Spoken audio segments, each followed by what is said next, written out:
prononcés, notamment l'article 48, 51, paragraphe 2, voilà, du protocole additionnel premier, et aussi on va trouver le même principe dans le deuxième protocole.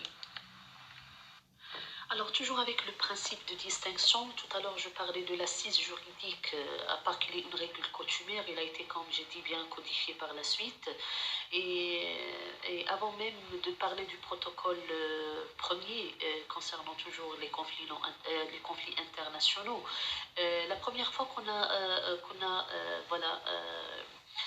codifier le principe de distinction, c'était dans le cadre de ce qu'on appelle la déclaration de Saint-Pétersbourg. La déclaration de Saint-Pétersbourg, il a bien sûr, il a été bien dit que les États, les belligérants, ils doivent faire la distinction entre un combattant et un civil, et ça a été formulé de la suite que le seul but légitime des États doit se proposer, comme j'ai dit au début de mon intervention, se proposer durant la guerre et l'affaiblissement des forces militaires de l'ennemi. Et voilà, c'était bien, bel et bien clair. C'était la fin du 19e siècle. Ça m'échappe vraiment la date de la déclaration de Saint-Pétersbourg, mais je vais la partager avec vous par la suite. Tout à l'heure, par la suite, excusez-moi, par la suite, on trouve que ce principe, il a été introduit même, comme tout à l'heure j'ai dit, dans le protocole additionnel premier, notamment l'article 48, et aussi l'article 52 voilà, du premier protocole additionnel voilà, concernant les conflits internationaux. L'article 13, mais cette fois-ci, concernant les conflits non internationaux, qui est le deuxième protocole. Alors l'article 13, notamment le paragraphe 2, il était bien dit explicitement qu'il est interdit que la population civile soit en tant que telle, ainsi que les personnes civiles, voilà, ne soient l'objet d'attaques. Vraiment, l'interdiction de diriger des attaques contre la population civile figure aussi dans le protocole 2 à la Convention sur les armes classiques, telle qu'elle a été codifiée. Voilà, il a été cette convention sur les armes classiques. Il a vu le jour en 1996, c'est très récemment. On a repris toujours, encore une fois, voilà ce principe. Et ici, j'ouvre une petite parenthèse sur cette complémentarité. Si vous vous rappelez, la complémentarité entre tous voilà, les instruments qui s'appliquent qui s'appliquent directement, comme les conventions de 49, et des conventions qui s'appliquent d'une manière indirecte et qui doivent aussi être prises en considération. On a déjà cité les conventions des droits de l'homme, les conventions relatives au désarmement, les conventions des biens culturels, les conventions concernant par exemple la convention sur les mines antipersonnelles. Vous voyez, c'est la convention d'Ottawa de, je pense, 1989. On retrouve même dans cette convention aussi une référence au principe de distinction. Ce principe aussi, il a été mentionné dans le statut, voilà, le statut de la Cour pénale, le statut de Rome, voilà, lorsque il a été bien stipulé que le fait de lancer des attaques délibérées contre la population civile peut être considéré comme un crime de guerre. Voilà, c'est juste pour un petit peu partager avec vous, c'est ce qu'on appelle l'assise juridique du principe de distinction, qui est un principe primordial aussi, à côté du principe d'humanité. Voilà, du droit international humanitaire d'une manière directe, et aussi qu'on le trouve qu'il est repris dans d'autres instruments internationaux, notamment voilà, la Cour pénale internationale, et aussi la Convention de 89 d'Ottawa concernant les mines antipersonnelles. Il y a de la jurisprudence, bien sûr. Si vous revenez, moi ici je partage avec vous, si vous revenez, comme j'ai dit tout à l'heure, à l'ouvrage des droits, des règles du droit coutumier, c'est vraiment, ils ont cité une belle référence. Ils se réfèrent à toute la jurisprudence, à la doctrine, voilà, concernant les principes du droit humanitaire qui étaient à la base des principes de règles coutumières qui ont été codifiées et prises en considération ces règles-là par la jurisprudence, voilà, dans pas mal d'affaires. Alors maintenant pour l'autre principe qui va encore une fois avec les deux autres principes, c'est le principe de précaution, qui veut dire exactement le principe bien sûr de précaution contre les effets des attaques. Ce principe-là, comme on le dit, il est bien clair. C'est conformément à la règle 22 du droit voilà, de l'ouvrage relatif aux règles coutumières. Encore une fois, la règle 22 qui stipule que les parties au conflit doivent prendre toutes les précautions pratiquement possibles pour protéger contre les effets des attaques de la population civile et les biens de caractère civil soumis à leur autorité. Voilà, pour la base juridique de ce principe concernant les conflits armés non internationaux, bien sûr, ce principe, il a été clairement voilà, dit ou prescrit dans l'article 58, alinéa 6 du protocole additionnel premier de la Convention voilà, protocole relatif aux conflits armés non internationaux et bien sûr on le trouve aussi de différents articles, dispositions de la quatrième convention concernant voilà, la population civile pour ne pas prendre la population civile comme bouclier pendant les conflits armés. Épargner, le fait d'épargner la population civile, cette idée d'épargner, ça veut dire la précaution en elle-même. Bon, toujours pour l'assise juridique concernant les mesures de précaution, l'article 13 du paragraphe 1er, voilà, indiqué dans le protocole additionnel 2 relatif aux conflits non internationaux, il exige que la population civile jouisse d'une protection générale contre les dangers résultant d'opérations militaires. Encore une fois, on trouve le même principe qui a été repris ou qui a été pris en considération par la jurisprudence voilà, dans le cadre du tribunal ad hoc pour l'ex-Yougoslavie, dans pas mal d'affaires. Si vous voulez prendre comme exemple, voilà, il y a la fameuse affaire voilà, de Cupré civique qui a été bien indiquée là où le tribunal a considéré que cette règle fait partie du droit international coutumier car elle précisait et étoffait les normes générales antérieures qui ont été indiquées auparavant. Et notamment certaines règles qui sont indiquées dans certains principes comme le principe de distinction, c'est en liaison avec ce principe-là. De toute façon, pour avoir plus voilà, d'idées, de clarification concernant la prise en considération de ce principe par le tribunal ad hoc de l'ex-Yougoslavie, comme j'ai dit, c'est mentionné dans les références de cet ouvrage. Voilà, si vous notez bien, à chaque fois que je mentionne un principe, j'essaie de le positionner soit au niveau des règles coutumières en se référant à l'ouvrage, soit en se référant à l'assise juridique qui est vraiment soit la convention, surtout la quatrième convention de Genève relative à la protection de la population civile et surtout aussi au protocole additionnel premier et voilà, et le protocole additionnel numéro 2. Il a été aussi, je pense, introduit explicitement dans le protocole additionnel à la Convention relative à la protection des biens culturels de l'UNESCO, qui a aussi mentionné la prise en considération du principe de précaution, le moment voilà, des attaques militaires pour la préservation des biens culturels. Voilà, ça c'est un principe qui est très simple, qui est aussi à la fois qui qui est rattaché au principe de l'humanité. Lorsqu'on dit précaution, lorsqu'on dit la prise des précautions, épargner la population civile, c'est le vif du principe d'humanité aussi, le vif du principe de distinction, qui veut dire la distinction entre bien militaire et bien civil, et aussi entre combattants et civils. Alors cette fois-ci, pour ce qui est du dernier principe, qui est le principe de proportionnalité, le principe de la proportionnalité dans l'attaque plus exactement. Je peux dire d'une manière vraiment très succincte que c'est un principe qui vraiment réglemente euh, l'utilisation des attaques militaires de manière à ce qu'elle cible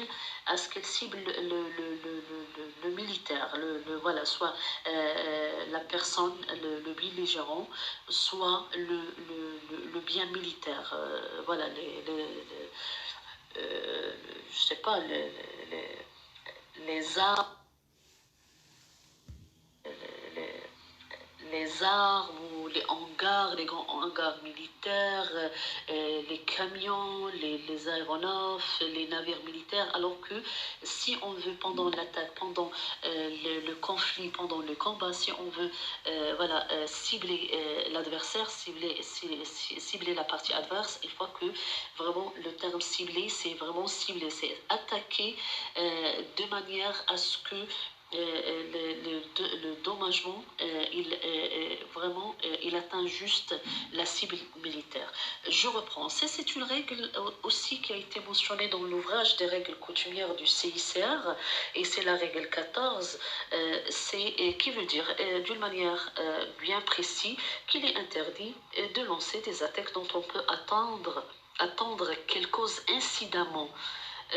des pertes en vie humaine dans la population civile, des blessures en personnes civiles ou des dommages ou bien à caractère civil ou une combinaison de ces pertes et dommages qui serait excessive. Le terme excessive, il est très important par rapport, bien sûr, à l'avantage militaire concret et direct. Le fameux exemple, celui par exemple de Hiroshima, lorsqu'on a jeté la bombe atomique, vraiment c'était excessif comme dommagement. Non seulement dans le temps, dans le temps, mais même dans la nature, dans le temps qui a duré jusqu'à présent, qu'il y a toujours vraiment voilà, des conséquences néfastes vraiment sur la vie humaine jusqu'à présent, bien sûr, et voilà, des conséquences dans la nature et dans le temps. Alors, il fallait bien sûr avoir recours à l'utilisation voilà, d'armes de guerre qui y vont cibler par rapport, comme on l'a dit, par rapport à un avantage militaire bien clair, et non utiliser des armes qui peuvent avoir des dommagements, qui peuvent avoir des effets néfastes, soit sur la vie humaine, soit sur la vie humaine, je parle surtout voilà, des personnes cibles du droit humanitaire qui sont la population civile et aussi les malades et blessés qui ont cessé de porter armes. Et voilà, comme j'ai dit, c'est une règle à la base, une règle coutumière, mais qui a été reprise, surtout qu'on voit clairement dans l'article 51, paragraphe 5b du protocole premier relatif aux conflits armés non internationaux, et aussi qui a été aussi repris dans le paragraphe 5 du même article, et aussi l'article aussi 51 du même protocole. Alors si vous revenez, c'est pour cela que je vous ai demandé de revenir aux conventions. Pour ce qui est du protocole additionnel 2 qui concerne les conflits non internationaux, le principe de la proportionnalité n'a pas été contenu dans le protocole 2 de la convention. Mais ça a été, on dit que ce principe, normalement, il est lié au principe d'humanité, qui est un principe qui est bien clair, qui a été bien, indiqué bien clairement dans le cadre voilà, du protocole additionnel 2. et notamment la proportionnalité même pour les conflits non internationaux. Ça veut dire que les belligérants, soit qu'ils soient des acteurs non étatiques ou des groupes militaires et des insurgés, lorsqu'ils sont en conflit entre eux voilà, sur un terrain bien précis, avec deux adversaires qui peuvent être l'armée militaire, les forces armées pardon, d'un État contre, par exemple, des groupes privés et le déroulement du combat sur un territoire bien précis. Alors les deux combattants, bien sûr, ils doivent prendre en considération, même si ça n'a pas été indiqué clairement, explicitement dans le protocole 2, ils doivent prendre en considération aussi ce principe-là parce qu'il va avec et en parallèle avec le principe de précaution, avec le principe d'humanité et avec le principe de distinction. Encore une fois, si vous revenez à l'ouvrage voilà, des règles coutumières, vous allez trouver bien sûr que le principe de proportionnalité dans l'attaque, il cite pas mal de références concernant certaines affaires qui ont été présentées devant le tribunal ad hoc sur l'ex-Yougoslavie. Et voilà, surtout, ça a été mentionné aussi dans des manuels militaires et dans des exemples des manuels militaires du Royaume-Uni, de l'Afrique du Sud. Et vous allez trouver que c'est un principe clé que les États ou les belligérants ils doivent prendre en considération le moment de déroulement des hostilités. Et si vous voyez clairement, vous allez trouver que tous ces principes-là, ils sont liés, ils sont bien mis comment dirais-je, en confrontation le moment lorsqu'on parle surtout des méthodes et moyens de guerre et jusqu'à quel point le droit international humanitaire il est là pour restreindre les méthodes et moyens de guerre. J'espère que ça a été clair pour les principes du droit international humanitaire. Alors, concernant la question qui m'a été posée concernant le cadre historique ou l'évolution historique des normes du droit international humanitaire, est-ce qu'elles sont toutes, alors les étapes historiques, est-ce qu'elles sont toutes pertinentes ou sinon, quelles sont les étapes qui sont les plus pertinentes? Il s'agit pas ici d'une pertinence ou pas, mais si nous sommes arrivés à l'heure actuelle, au XXIe siècle, un cadre juridique plus développé, plus détaillé, comme on a déjà parlé pas mal de fois, et plus développé des règles du droit international humanitaire, en commençant par 1949 jusqu'à présent, jusqu'à, je peux dire, 2005, avec le dernier protocole additionnel, et toutes les conventions qui sont relatives au désarmement, les conventions des droits de l'homme et le noyau dur des droits de l'homme qui s'appliquent pendant les conflits armés, et aussi les conventions relatives à la préservation des biens culturels, et aussi la convention relative aux personnes victimes des mines, ce qu'on appelle des mines antipersonnelles. Alors tout l'arsenal juridique auquel nous sommes arrivés aujourd'hui, que nous avons entre nos mains aujourd'hui, il n'est pas évolué du néant, bien sûr. C'est l'évolution vraiment progressive de la norme du droit international humanitaire qui a vu le jour depuis l'aube de l'humanité. C'est comme vous l'avez vu, c'est depuis les civilisations anciennes, passant par le moyen, passant par les civilisations qui sont un peu avancées. Je parle des Grecs, je parle des Romains, je parle de la période médiévale avec l'arrivée, si je parle un petit peu jusqu'à, comment dirais-je, 1864 et 1899 avec l'apparition de la première convention de La Haye concernant l'utilisation des armes. Et by the way, j'ai oublié tout à l'heure, j'ai mentionné la déclaration de Saint-Pétersbourg de 1868 concernant l'utilisation de les limites dans l'utilisation de certaines catégories d'armes pendant les conflits armés. Et voilà, c'est tout ça. Tout ça, ce sont des normes. Et par la suite, la Convention de 1907, la Convention de 1926, pas mal de conventions. Revenez au cadre historique sur le site du CICR. Vous allez trouver que si nous sommes arrivés à la date de 1949 avec 4 conventions, 3 protocoles additionnels et en parallèle tout le cadre normatif qui va avec, soit dans la préservation de l'environnement comme le cadre aussi de l'environnement, il y a la préservation, il y a dans certaines conventions du droit international de l'environnement qui font référence aussi aux périodes des conflits armés. Si nous sommes arrivés, comme j'ai dit tout à l'heure, au cadre des droits de l'homme et aussi les biens culturels, et je ne vais pas répéter, bien sûr, c'est vraiment une progression grâce aux normes qui existaient dans les coutumes anciennes. Moi, je parlais de la civilisation chinoise, comme si vous vous référez aussi au cadre historique, je parle de certaines règles dans le cadre du christianisme, de l'islam, qui sont à base religieuse, et par la suite certaines pratiques de l'Église, et par la suite certaines pratiques qui ont vu le jour par la suite avec la mise en place d'une première association qui veille de secours, qui veille sur les blessés et malades, et par la suite cette association qui prendra le format du CICR par la suite, et c'est ce CICR, c'est grâce à lui qu'on a vu l'apparition de la première convention de 1875-64 qui la première fois il vient pour vraiment l'amélioration du sort des blessés et des malades. Bien sûr que c'est très important. Si par exemple je pose une question relative sur le cadre historique ou l'évolution historique des normes des droits internationaux humanitaires, bien sûr il fallait mentionner tout ça, mais